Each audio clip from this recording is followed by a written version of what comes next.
मुलाकात होगी, क्या बात होगी, इस पर हमारी नजर लगातार बनी हुई। बस थोड़ी ही देर बाद उत्तर प्रदेश के मुख्यमंत्री योगी आदित्यनाथ प्रधानमंत्री नरेंद्र मोदी से मिलने वाले हैं और इस मुलाकात के क्या मायने हैं। यूपी में मिशन 2022 को लेकर भी सरगर्मियां लगातार गर्म होती जा रही हैं। यूपी के मुख्यमंत्री कल ही दिल्ली पहुंचे थे, 3:30 बजे दिल्ली लैंड किए थे और कल सबसे पहले उन्होंने अमित शाह से मुलाकात की थी और आज प्रधानमंत्री नरेंद्र मोदी से योगी आदित्यनाथ की मुलाकात और उसके बाद बीजेपी अध्यक्ष जेपी नड्डा से भी उनकी मुलाकात है। देखिए, जितेंद्र प्रसाद के बीजेपी में आने के बाद ही वो यहां पर पहुंचे। दिल्ली के योगी के दिल्ली आने से पहले कोई भी कार्यक्रम फिलहाल उनका तय नहीं था कि वो दिल्ली आएंगे या नहीं आएंगे। इस तरह का किसी तरह का कोई भी कार्यक्रम नहीं था, लेकिन योगी आदित्यनाथ कल दिल्ली पहुंचे और योगी के अचानक दिल्ली आने से अटकलों का बाजार गर्म हो गया है और इसके अलावा कई नाराज दल के नेता भी दिल्ली में दस्तक दे चुके हैं और अमित शाह के साथ उनकी बैठकें लगातार जारी हैं। इस बीच बड़ी खबर, बस कुछ ही देर का इंतजार और उसके बाद सीएम योगी आदित्यनाथ और प्रधानमंत्री नरेंद्र मोदी दोनों की मुलाकात ठीक 10:45 पर, यानी 15 मिनट का और इंतजार। 10:30 बज चुके हैं, 10:45 पर यह बड़ी और अहम मुलाकात होने वाली है। इससे पहले कल 1.5 घंटे तक मंथन चला। जब अमित शाह के साथ मुलाकात की थी योगी आदित्यनाथ ने, 1.5 घंटे तक वो बातचीत हुई और उसमें भी बहुत सारी चर्चाएं हुई हैं, लेकिन ये बैठक बहुत अहम है जो आज अब से कुछ ही देर बाद यानी कि 10:45 पर शुरू होगी। उत्तर प्रदेश के मुख्यमंत्री, देश के प्रधानमंत्री नरेंद्र मोदी दोनों के बीच में ये बहुत अहम बैठक है। बता दें कि बहुत सारे सीधा चलेंगे। जितेंद्र बहादुर मेरे साथ इस वक्त जुड़ चुके हैं। जी जितेंद्र, जो यूपी सदन है यहाँ से योगी आदित्यनाथ जो कि उत्तर प्रदेश के मुख्यमंत्री हैं वो यहाँ से निकल चुके हैं और सीधे प्रधानमंत्री आवास की ओर यहाँ से जा रहे हैं। वहाँ पर उनकी मुलाकात है, 11:15 बजे के आसपास उनकी मुलाकात होनी है और आप देख रही हैं पूरा ये काफिला जो है वो उत्तर प्रदेश के मुख्यमंत्री का है, वो यहाँ से निकल चुके हैं। लगातार जिस तरीके से उत्तर प्रदेश की राजनीति को लेकर के यहाँ पर मीटिंग हो रही है दिल्ली में, पिछले कल 3:30 बजे के आसपास वो यहाँ दिल्ली पहुँचे थे और उसके बाद उन्होंने गृह मंत्री अमित शाह से मुलाकात की थी और अब यहाँ से वो सीधे निकल करके प्रधानमंत्री आवास की तरफ यहाँ से रवाना हो चुके हैं और उनकी 11:15 बजे के आसपास प्रधानमंत्री से मुलाकात है। उसके बाद 12:30 बजे वो बीजेपी के अध्यक्ष जेपी नड्डा से मुलाकात करेंगे। तो लगातार मुलाकातों का दौर यहाँ पर चल रहा है और उत्तर प्रदेश में जिस तरीके से वहाँ पर राजनीति को लेकर के लगातार वहाँ जो संगठन मंत्री बीएल संतोष गए थे और दूसरे जो नेता हैं लगातार 5 बार पिछले महीने में उन्होंने दौरा किया था।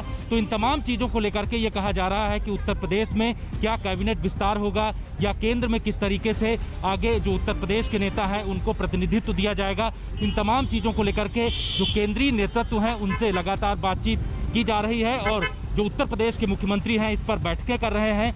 आज जो उनकी बैठक 11:15 बजे यहाँ प्रधानमंत्री से होनी है वो काफ़ी महत्वपूर्ण है, क्योंकि लगातार इस पैंडेमिक में जो कोरोना का काल यहाँ पर चला था उसमें किस तरीके से उत्तर प्रदेश ने काम किया है और उस पर जनता के लिए कितने राहत के लिए उन्होंने कदम बढ़ाए हैं, इस पर भी चर्चा प्रधानमंत्री से की जाएगी और तीसरी लहर के लिए किस तरीके की तैयारी है उस पर भी चर्चा की जाएगी। जानकारी यह है कि कल गृह मंत्री से उन्होंने कई इस तमाम चीज़ों को लेकर के बातचीत की, जिसका ये पता चल रहा है कि कोरोना के काल में तीसरी लहर में किस तरीके के आगे कदम बढ़ाने हैं उस पर भी चर्चा की गई। तो चर्चाएं लगातार की जा रही हैं। राजनीतिक से आप लगातार हमारे साथ जुड़े हुए हैं, जहां से काफिला निकल चुका है योगी आदित्यनाथ का। हिमांशु, 11:15 बजे का वक्त, 10:45 का वक्त और बस ज्यादा वक्त नहीं, 12-13 मिनट का वक्त है जब ये मुलाकात शुरू होगी। नजरें इस पर भी बनी हुई हैं। अशोक सिंघल इस वक्त मेरे साथ, हिमांशु मैं लौटती हूं, लेकिन अशोक सिंघल वहां से क्या अपडेट? निकल चुके यूपी सदन से योगी आदित्यनाथ। देखिए नवजोत, योगी आदित्यनाथ अभी पहुंचने वाले हैं, यूपी सदन से निकल चुके हैं और उनकी मुलाकात प्रधानमंत्री से थोड़ी देर में शुरू होगी और तमाम मुद्दों पे बातचीत होगी, चाहे वो संगठन का मुद्दा हो, कैबिनेट का मुद्दा हो। कहा जा रहा है कि कैबिनेट एक्सपेंशन हो सकता है चुनाव से पहले, और लेकिन कोरोना को लेकर के जो जो काम किए गए हैं, जो हालात वहाँ बने, उस पर भी चर्चा हो सकती है और प्रधानमंत्री से डिस्कस किया जाएगा। ये खबरें आ रही हैं कि आगे क्या राहत पहुँचानी है। काफ़ी काम किया गया योगी आदित्यनाथ के द्वारा, खुद मैदान में उतर गए थे, कई जगह पे वो जाकर के उन्होंने मुआयना किया था कि राहत कार्य कैसे चल रहे हैं, क्या स्थिति क्या है ज़मीन पे, और उसको लेके भी आज प्रधानमंत्री योगी की बात चर्चा हो सकती है कि और आगे क्या राहत कार्य उत्तर प्रदेश के अंदर लोगों को पहुंचाने हैं।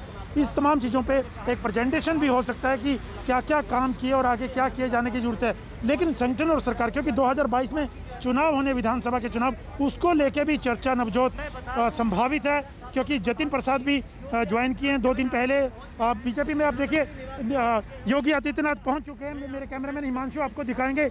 अब देख सकते हैं उनका काफिला गाड़ियों का वहां सामने से आते हुए और एंटर करने वाले हैं जस्ट प्रधानमंत्री निवास पर। आपको मेरे कैमरामैन दिखाएंगे, देखिए सामने से योगी आदित्यनाथ का काफिला आ रहा है। वो प्रधानमंत्री से 11:15 बजे उनकी मीटिंग होनी है। आप देख सकते हैं कि योगी आदित्यनाथ का काफिला जो है, गाड़ियां अंदर की तरफ वो गए हैं, अब सामने से दिखाई देंगे आपको। ये सब काफिला है योगी आदित्यनाथ का, और उसके बाद प्रधानमंत्री से मुलाकात होगी। जैसे मैं बता रहा था नवजोत आपको कि तमाम मुद्दों पे बातचीत होगी, क्योंकि चुनाव में बहुत ही कम समय है, उत्तर प्रदेश विधानसभा के चुनाव में, उसको लेके भी बातचीत होगी।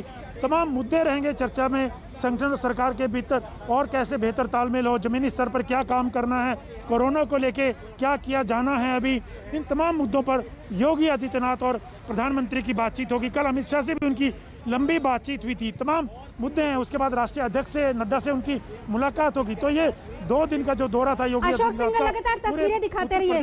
अशोक सिंघल, कैबिनेट एक्सपेंशन, संगठन को लेकर के, कोरोना को लेकर के आगे क्या किया जाना चाहिए, इन तमाम मुद्दों पर तस्वीरें दिखाते रहिए अशोक सिंघल। साथ ही साथ प्रधानमंत्री निवास पर अंदर पहुंच चुके हैं और थोड़ी देर में उनकी मुलाकात होगी।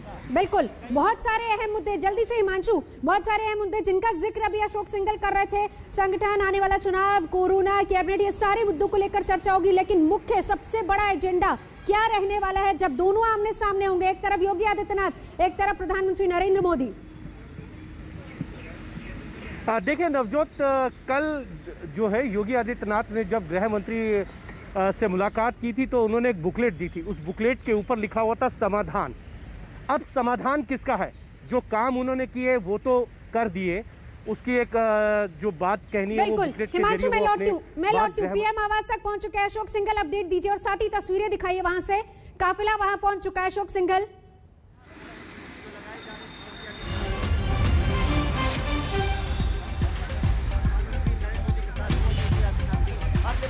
अशोक सिंघल, मेरी आवाज आप तक आ रही है? यार फोन कटा हुआ है।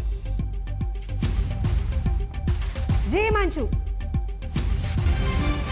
देखिए समाधान, अब समाधान क्या है? पार्टी के सामने संकट ये है कि नाराज नेता है, नाराज विधायक है, सांसद हैं और तमाम कार्यकर्ता नाराज है, जिनकी बातों को जमीन पे सुना नहीं जा रहा है। जो कभी कोई चीज लेकर जाते हैं तो उसको दरकिनार कर दिया जाता है, कोई उनकी बात को सुनता नहीं है। यही नाराजगी है योगी सरकार से। संगठन को वो साथ लेकर नहीं चल रहे थे। पिछले 3 सालों से जो फीडबैक सरकार के पास आया वो बहुत ही चौंकाने वाला था, और इसीलिए अब समाधान निकालने की बात है। और समाधान निकालने के लिए योगी आदित्यनाथ को जो है दिल्ली तलब किया गया। कल उन्होंने गृह मंत्री से मुलाकात की, आज पीएम मोदी से कर रहे हैं और राष्ट्रीय अध्यक्ष जेपी नड्डा से कर रहे हैं। पार्टी ने अपना कार्यक्रम जो है वो तय कर लिया है। 8 बिंदुओं पर जो है पार्टी काम कर रही है। संगठन को कैसे मजबूत किया जाए, सरकार को सरकार के ढंग से काम करना है, लेकिन सरकार संगठन को साथ लेकर काम करना होगा। जमीनी समीकरणों को समझते हुए जातिगत समीकरण बैठाना, जिसके वजह से 2014, 17 और 19 में पार्टी को जीत मिली। उन्हीं समीकरणों को ध्यान में रखते हुए कल अनुप्रिया पटेल और प्रवीण निषाद और संजय निषाद से मुलाकात की थी। कुमार अभिषेक बता भी रहे थे कि ओम प्रकाश राजभर से भी बातचीत चल रही है। यह जमीनी समीकरणों को बैठाकर तय करना होगा, क्योंकि बीजेपी का एक वोट कास्ट तो है अपर कास्ट, लेकिन जब उसको जीत मिली है, चाहे वो कल्याण सिंह का दौर हो या योगी आदित्यनाथ का, उसमें ओबीसी का बहुत बड़ा फैक्टर रहा है। नॉन यादव ओबीसी जो है जब बीजेपी के साथ जुड़ा है, उसकी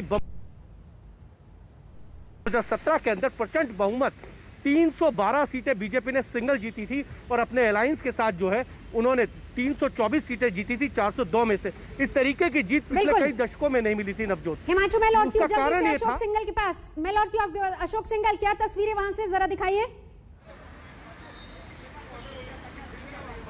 देखिए नवजोत, योगी आदित्यनाथ अंदर जा चुके हैं। कुछ ही मिनटों में प्रधानमंत्री के साथ उनकी मीटिंग होनी है। जस्ट 2 मिनट पहले यहाँ पे एंटर किए थे योगी आदित्यनाथ, और 11:15 बजे का समय है। प्रधानमंत्री के साथ उनकी मुलाकात का। लेकिन नवजोत सबसे बड़ी बात है कि चुनावों को लेकर के तमाम एक्सरसाइज की जा रही है, चाहे वो संगठन की बात हो, चाहे कोरोना में राहत कार्य करने की बात हो और क्या क्या किया जा सकता है, कैबिनेट एक्सपेंशन अगर होता है यूपी में, वो भी तमाम चीज़ें यूपी विधानसभा चुनाव को देखते की जाएगी, क्योंकि लगातार एक्सरसाइज चल रही है। कल अमित शाह भी मिले, अनुप्रिया पटेल से मिले, बाकी संजय निषाद से मिले, तमाम लोगों से, और आने वाले दिनों में और लोगों से भी मुलाकात होनी है।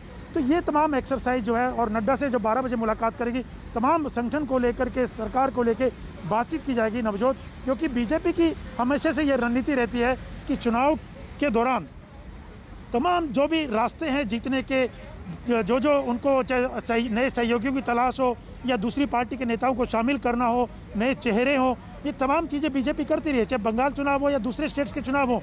यूपी चुनाव की भी अगर बात करें तो पिछले विधानसभा चुनाव में भी ये तमाम चीज़ें थे। कांग्रेस, समाजवादी पार्टी, बीएसपी, तमाम लोगों से बड़े बड़े चेहरे बीजेपी में शामिल हुए थे। और 2 दिन पहले जतिन प्रसाद को भी बीजेपी लेके आई, उनको बीजेपी में शामिल करवाया। और आने वाले दिनों में नए गठबंधन बीजेपी करेगी या पुराने सहयोगी जो छोड़ के चले गए थे उनको वापस लेके आएगी, और नए जो दूसरे पार्टियों के नेता जो नाराज चल रहे हैं उनकी पार्टियों में, उनको बीजेपी शामिल करेगी। तो ये पूरी कवायद है बीजेपी की चुनाव से पहले हमेशा से जो होती है। और इसी कड़ी में चुनाव को देखते हुए अमित शाह से कल मुलाकात हुई, आज प्रधानमंत्री से मुलाकात अभी शुरू हो गई है, और उसके बाद नड्डा से जो मुलाकात होगी। तमाम ये यूपी विधानसभा चुनाव को देखते हुए पार्टी संगठन को और कैसे मजबूत किया जाना है और आगे क्या काम करने की जरूरत है, किन किन लोगों को जोड़ने की जरूरत है, इन तमाम मुद्दों पर बातचीत होगी। और कोरोना को लेकर खास तौर से जिस ढंग से चीज़ें हुई हैं, लोगों में थोड़ा नाराजगी थी, उसको कैसे ठीक किया जाना चाहिए और लोगों के बीच जा करके और काम क्या किए जाने चाहिए, इन तमाम मुद्दों पर बातचीत होगी। बिल्कुल, और इसके बाद जो बड़ी अहम बैठक होगी, देखिए ये जो तस्वीरें जहां इस वक्त अशोक सिंघल खड़े हैं, हम आपको बता दें वहां पर बहुत अहम बैठक इस वक्त, बस कुछ ही देर पहले योगी आदित्यनाथ अंदर गए हैं प्रधानमंत्री के साथ। 10:45 का वक्त था, लेकिन 10:38 तक योगी आदित्यनाथ का काफिला अंदर एंटर कर चुका था। 10:45 का वक्त है जिस वक्त ये मुलाकात शुरू होनी है, उससे पहले, वक्त से पहले योगी आदित्यनाथ पहुंचे, यानी पूरी तरह से तैयारी के साथ। और एजेंडा क्या है उसको लेकर सारी चीजें क्लियर है। अशोक जी नवजोत जी, अपना सवाल पूछिए दोबारा से। अशोक सिंघल, 10:45 का वक्त, लेकिन पहले ही 5-7 मिनट पहले योगी आदित्यनाथ पहुंच चुके, यानी बिना देरी किए सीधे मुद्दे पर टू द पॉइंट बातचीत होगी क्या?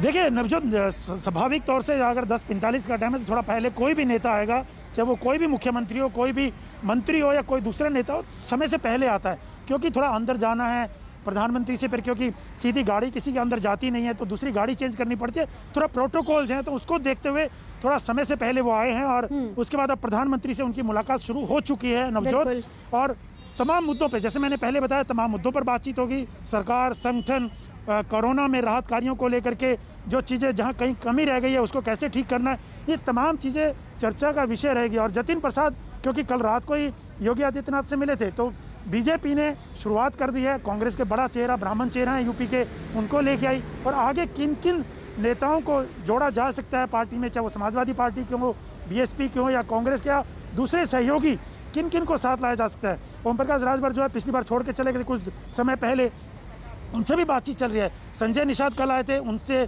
अमित शाह की मुलाकात हुई, उसके बाद AK शर्मा की मुलाकात हुई, जो उनको MLC बनाया गया था, अनुप्रिया पटेल मिली। तो ये बीजेपी की पूरी कवायद रहेगी। अब चुनाव क्योंकि सर पर हैं, बहुत ज़्यादा समय नहीं है, तो बीजेपी या प्रधानमंत्री या योगी आदित्यनाथ या बाकी पार्टी के नेता इसी कोशिश में रहेंगे कि यूपी के चुनाव में अच्छे से बीजेपी जीत हासिल करे। उसके लिए किन किन को जोड़ना जरूरी है, क्या क्या आगे किया जाना जरूरी है संगठन और सरकार के लेवल पे, इन तमाम चीज़ों को लेकर के ये कवायद शुरू हो गई है। और कल अमित शाह से जो मुलाकात हुई योगी की, उसमें भी तमाम चीज़ों पे चर्चा हुई है, और प्रधानमंत्री के साथ भी होनी है, और आगे आने वाले दिनों में भी कई चीज़ें होनी है। और दूसरा, मैं आपको एक चीज़ बता दूँ, BL संतोष जो संगठन महासचिव हैं, वो यूपी गए थे, तमाम लोगों से उन्होंने मुलाकात की थी, चाहे वो सरकार के मंत्री रहे हों या संगठन के लोग रहे हों, और 3-4 दिन उन्होंने वहाँ लोगों से जाना कि क्या वहाँ की स्थिति है, क्या सरकार के कामकाज और संगठन के कामकाज को लेकर बातचीत की। और आकर के उन्होंने नड्डा को, जो अध्यक्ष हैं राष्ट्रीय, उनको रिपोर्ट दी। तो उस रिपोर्ट को लेकर के कल नड्डा और प्रधानमंत्री की मुलाकात हुई।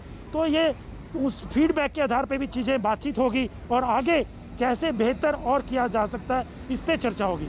नवजोत, बिल्कुल हिमांशु, जिस एक पॉइंट एजेंडा का जिक्र आप कर रहे थे, देखिए चुनाव ज्यादा दूर नहीं है, उससे पहले वो रिपोर्ट भी आ चुकी है जिसमें नाखुशियां कहीं ना कहीं नजर आई थी, नाराजगियां भी कहीं ना कहीं नजर आई थी। क्या इतने वक्त में, हालांकि बैठकों का दौर लगातार जारी, क्या इतने वक्त में चीजों को सेटल करने की ही कोशिश रहेगी अब? देखिए, बिल्कुल सेटल करना ही पड़ेगा अगर आपको चुनाव में आप जा रहे हैं और कम समय है, क्योंकि कोविड के अंदर अब जिस तरीके के हालात थे उसमें लोगों की नाराज़गी भी थी, पार्टी के कार्यकर्ताओं की नाराज़गी, आम जनता की नाराज़गी, उसको अब कैसे मैनेज किया जा सकता है। इसीलिए पार्टी ने 8 पिन पॉइंट का एक पूरा रूपरेखा बनाई है। मैंने आपको पहले भी बताया, संगठन, सरकार, जो है जातिगत समीकरणों को किस तरीके से जोड़ा जाए, साथ ही साथ गठबंधन के साथी दलों को कैसे मैनेज किया जाए और नए गठबंधन के साथी दल कैसे लाए जाए, अनुप्रिया पटेल, संजय निषाद, ओम प्रकाश राजभर, इनके अलावा और कौन से छोटे दल जो हैं वो आ सकते हैं, चाहे वो किसी खास जो है जातिगत को रिप्रेजेंट करते हों, उस तरीके से उन छोटे छोटे दलों को भी लाने की कोशिश जो है बीजेपी करेगी। लेकिन बड़ी बात यह है कि योगी को लेकर जिस तरीके से संगठन और आम कार्यकर्ता और सांसद और विधायकों में नाराजगी है, उसको कैसे दूर किया जाएगा, उसको लेकर आज प्रधानमंत्री नरेंद्र मोदी जरूर उनको बताएंगे। क्योंकि प्रधानमंत्री नरेंद्र मोदी का एक लंबा अगर हम देखें तो कार्यकाल रहा है मुख्यमंत्री के तौर पर, और उस कार्यकाल में उन्होंने गुजरात में संगठन और सरकार दोनों को साथ लेकर चले थे, और यही कारण है कि वो लगातार चुनाव जीतते रहे जब उनके खिलाफ माहौल भी बना। लेकिन आप देखें 2018 के बाद जब जितने चुनाव हैं उसमें बीजेपी को हार मिली है, क्योंकि उसमें मुख्यमंत्री के तौर पर जिनको प्रोजेक्ट किया गया उनमें संगठन और एक एंटी इनकम्बेंसी का काम करती गई। शिवराज सिंह चौहान के हाथ से सत्ता चली गई 15 साल बाद, रमन सिंह के हाथ से चली गई, वसुंधरा राजे हार गई, झारखंड के अंदर जो है रघुवर दास के नेतृत्व में सरकार हार गई और रघुवर दास खुद अपना विधानसभा चुनाव हार गए। मनोहर लाल खट्टर के नेतृत्व में सरकार के पास पूर्ण बहुमत नहीं था और वहां पर उनको जो है गठबंधन की सरकार चलाने पड़ रही है। महाराष्ट्र के अंदर सरकार बन ही नहीं पाई।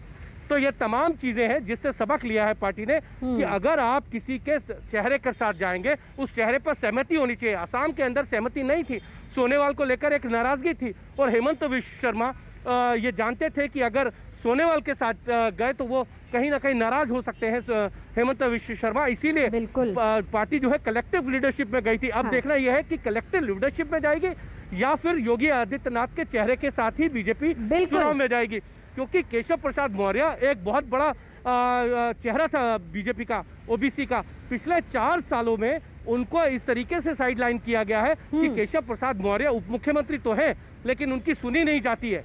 ये बात वो कई बार आके पार्टी संगठन को बता चुके हैं, और इसीलिए सुनील बंसल से लेकर वो भी संगठन की बात बता चुके हैं। अब देखना ये है कि इन 8 पॉइंट्स पे गरीब कल्याण योजनाओं का किस तरीके से जो है नीचे ग्राउंड पे पहुंचाया गया है, साथ ही साथ धार्मिक ध्रुवीकरण, ये बीजेपी के लिए हमेशा रहता है, और इसीलिए योगी आदित्यनाथ जो है उसके ब्रांड एम्बेसडर भी हैं। अगर आपको देखा जाए उत्तर प्रदेश में जिस तरीके से उनको लेकर एक क्रेज तो है, और इसी कारण जो है बीजेपी अगर चाहे भी ले कि योगी को बदलना, तो वो इस वक्त मुमकिन नहीं है। आप देखिए उत्तराखंड त्रिवेंद्र सिंह रावत की जगह जो है वहां पे तीरथ सिंह रावत को लिया है। क्या योगी को बदला जा सकता है? इस तरीके की परफॉर्मेंस भी नहीं है और इस तरीके के वो ब्रांड एम्बेसडर है, इनको बदलना आज बीजेपी के लिए। लौटते नजर बना रखिए, मेरे साथ जितेंद्र बहादुर भी है। जितेंद्र बहादुर, सुबह से लेकर अभी तक किस तरह की हलचल है वहां पर, और इस वक्त यूपी सदन में क्या चल रहा है? देखिए, यहाँ से उत्तर प्रदेश के जो मुख्यमंत्री हैं योगी आदित्यनाथ, वो निकल चुके हैं प्रधानमंत्री, और वहाँ पर उनकी मीटिंग चल रही है।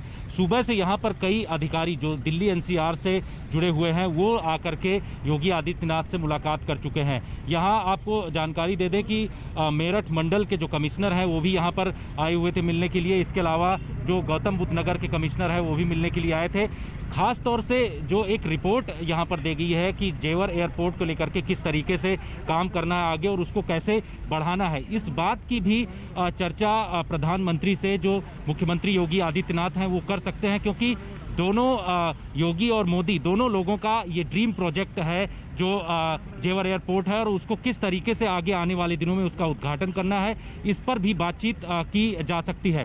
साथ ही जो जानकारी ये मिल रही है कि पैंडेमिक को लेकर के, कोरोना में किस तरीके से दूसरी लहर में उत्तर प्रदेश में काम हुआ है, उसकी भी जानकारी योगी आदित्यनाथ दे सकते हैं प्रधानमंत्री को। और तीसरी लहर के लिए तैयारियां क्या हैं, क्योंकि बताया जा रहा है कि तीसरी लहर में बच्चों को काफी नुकसान हो सकता है, तो ऐसे में उसकी तैयारियों को लेकर के एक विस्तृत जानकारी और विस्तृत रिपोर्ट दे सकते हैं। इस तरीके की जानकारियां मिल रही हैं और प्रधानमंत्री के साथ बैठक में वो तमाम चीजें शेयर करेंगे। बिल्कुल, जितेंद्र बहादुर सिंह, हिमांशु मिश्रा, अशोक सिंघल लगातार हमारे साथ बने हुए हैं।